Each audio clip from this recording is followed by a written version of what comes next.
Our final speaker tonight is Gail Goolsby.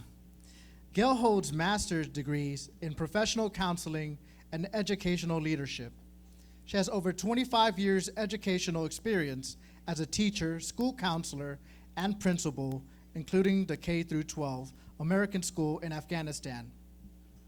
Her award-winning book, Unveiled Truth, Lessons I Learned Leading the International School of Kabul, details the experience. As a counselor and ICF certified life coach, Gail believes that with support and encouragement, all can learn to live well. Gail and her pastor husband have been married 43 years and have 3 grown children, 2 son-in-laws, and 5 spunky grandchildren. They live where the wind blows over the prairie in South Central Kansas. Please welcome Gail.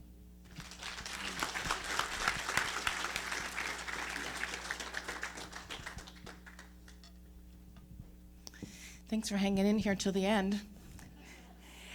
In the Wizard of Oz story, Dorothy ends up being a stranger in a strange land, albeit only in her mind. She meets different kinds of people, monkeys that fly, witches that dissolve, and many things she doesn't understand. And home becomes a compelling destiny, everything.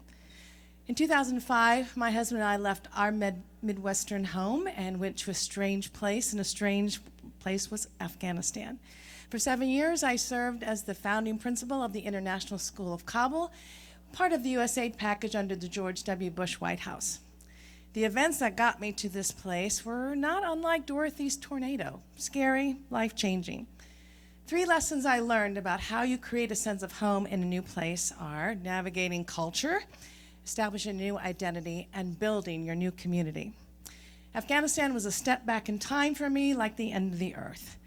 It was a place ravaged by years of war, drought, and poverty. My life was comprised of beautiful mountain scenery, frigid cold winter nights, and sweaty hot summer days with no central heat, no central air. There were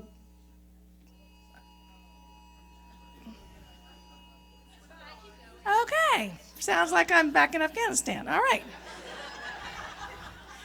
We did have bombs, and we did have mortar blasts, and we did have those kind of experiences, sometimes close by.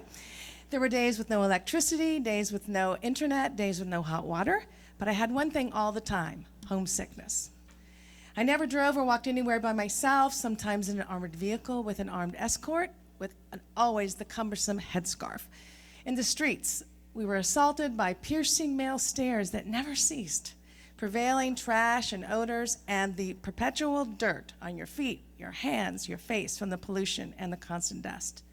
Afghan hospitality is amazing. They're quick to invite foreigners into their home, preparing extravagant meals, and even invite you to spend the night, even though you live down the street. On the flip side, for a Western-raised woman, is that Afghans, like many other cultures, have non-direct communication styles, non-time orientation, low status of females, collective society loyalties, and many spiritual and superstitious traditions.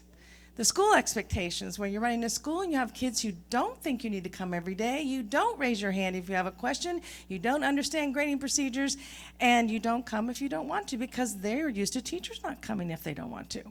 But having a parent conference where the opening statement is, "Of course, you are the expert," was music to my ears.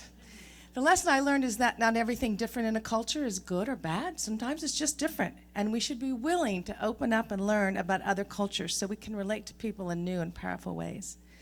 The transition from my American educator self to a expat female school leader in a male-dominated country was a huge shift. Not only was I a new principal, but I was a first-time overseas resident. We lived and worked on a closed compound, which is a whole new meaning to transparent leadership, as you sit with the people that you're bossing around and eating and watching movies. My husband and I ended up being on marital display for much of our team, who were younger and mostly single, and sometimes we didn't do a very good job. Our leader stress, our homesickness, and working together for the first time in married life took a toll. The lesson I learned here is we should close the gap between our public and our private selves for a true sense of identity, no matter where you live. In these new situations, try out different aspects of your personality. It can produce some really good growth. building new community. This is hard. It takes time, it takes intention, and it takes presence when you're meeting new people. Today, I take these same lessons to help the immigrants here in Wichita. A delight that I found a resettlement city here. We have about 800 Afghans living here among us. I'm in my second connection with an Afghan woman. I meet with them a couple times a week. We practice English, and I help them navigate the Western culture. There's a local group here, Bridges Wichita, that helps to welcome new Afghan refugees. I also chair the board of Morning Star Development, which is an organization dedicated to serving Afghans around the world.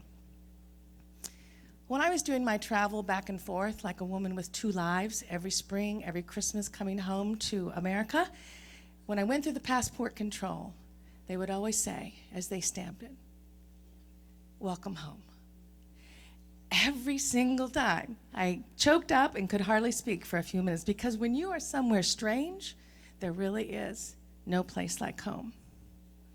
As others helped me to navigate being a stranger in Afghanistan, I can offer the same compassion to people who have moved here, many times experienced tremendous trauma that we cannot understand, forming new identities, navigating a very interesting culture, so that they can begin to feel like Kansas is really home. Thank you.